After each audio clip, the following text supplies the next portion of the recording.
নিজেকে বেশি অপরাধী মনে করিয়েন না। আপনি এত ভালো আল্লাহ পেয়েছেন, আপনি এত ভালো রব পেয়েছেন।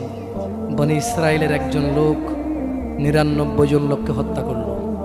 তারপর সে চিন্তা করলো আমার ভালো হওয়া উচিত, ক্ষমা পাওয়া উচিত, জাহান্নামের আগুন থেকে মুক্তি পাওয়া উচিত।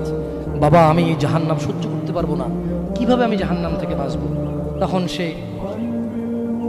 একজন জ্ঞানী লোকের খোঁজ নিল এবং জিজ্ঞেস করলো যে আমার কি ক্ষমা হবে? ওই লোকে বলল যে না না, তোমার তো ক্ষমা হবে না। একবারে তারেও মেরে কতজন পূর্ণ করলো? কিন্তু তার হৃদয়ে যন্ত্রণা কমেনি।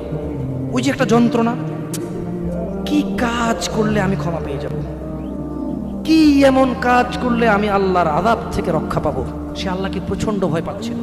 এট দ্য সেম টাইম সে সিদ্ধান্ত নিয়েছিল যে সে আর হত্যাই করবে না, সে ভালো হয়ে যাবে, অন্যায় করবে না, সে অন্যায় করবে না। কিন্তু তার ভালো হওয়ার জন্য একটা গ্যারান্টি লাগবে যে কে আছে এমন যে আমাকে বলবে কি করলে আমাকে আল্লাহ ক্ষমা করে দেবে।